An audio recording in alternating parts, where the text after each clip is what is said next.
Il y a un certain temps, vous avez fait un message sur l'impasse politique en République démocratique du Congo. Voici, il y a un accord qui vient de sortir des camps militaires, les camps Tchatchi, et selon l'accord, les élections doivent avoir lieu à 2018. Avez-vous un message, un appel au peuple congolais? Oui, mon cher ami. Alors, je pense que nous pouvons adresser le message suivant au peuple congolais consécutivement justement à cet accord trouvé dans un camp militaire à Kinshasa entre la majorité au pouvoir et la partie de l'opposition qui a bien voulu participer à ce dialogue. Peuple congolais. L'accord politique entre la majorité présidentielle et l'opposition présidentielle à la cité de l'OIA dans le camp militaire Tchatchi à Kinshasa est une imposture pour notre pays parce qu'il vient de consacrer notre pays comme une république bananière. Ceux qui en ont pris la grave responsabilité ne l'ont pas fait par ignorance, mais par choix, parce qu'ils ont privilégié les seuls intérêts de leur ventre.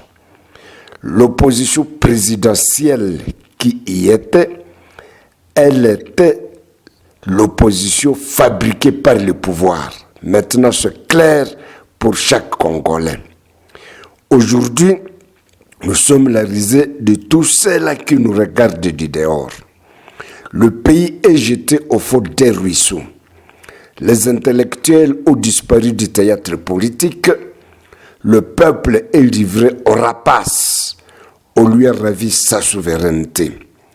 Ce sont les plus indignes fils du pays qui maintenant le livrent pieds et mains liés à ses prédateurs, à ses bourreaux, dont ils se sont commis serviteurs, dont ils se sont commis auxiliaires. La solution est la seule qui aurait fait trouver grâce à cette génération aux yeux de l'humanité qui nous observe était que la transition fût dirigée sans le président Joseph Kabila et qu'elle fût de 6 mois au maximum. Le président Joseph Kabila, sa coterie et ses parents ne l'ont pas voulu ainsi. Or, le président Kabila est un noué de Dieu à la tête de notre pays. Nous n'avons donc pas à nous occuper de lui, Dieu s'occuperait lui-même de son noué.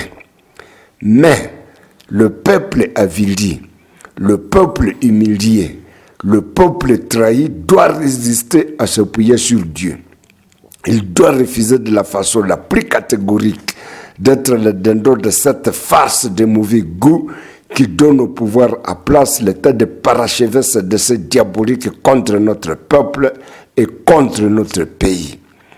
Partout, il faut que la résistance patriotique et nationaliste s'organise fermement, les mains nues, car ce pouvoir qui a choisi l'affrontement brutal est prêt de tuer, de massacrer le peuple pour se maintenir au pouvoir. Et les accords du Tchatchi n'est qu'un stratagème de plus pour conduire le pays dans des événements extrêmement lugubres qui empêcheront objectivement la tenue des élections. Il faut l'en empêcher. Les mains nues et que le monde entier voit à quel genre de régime notre pays fait face. Un régime prêt à marcher sur des milliers de cadavres de gens qui combattent pour leur dignité d'hommes libres et leur souveraineté. Le choix est cornélien comme en 1960, car à quoi cela nous servirait-il d'attendre encore des années supplémentaires dans cette forme de démence avancée, alors que ce qui doit être entrepris dans ce pays est radicalement différent de ce qui s'y passe aujourd'hui. En effet, nous devons mettre fin tout de suite à la corruption sous toutes ses formes de toutes les structures de l'État.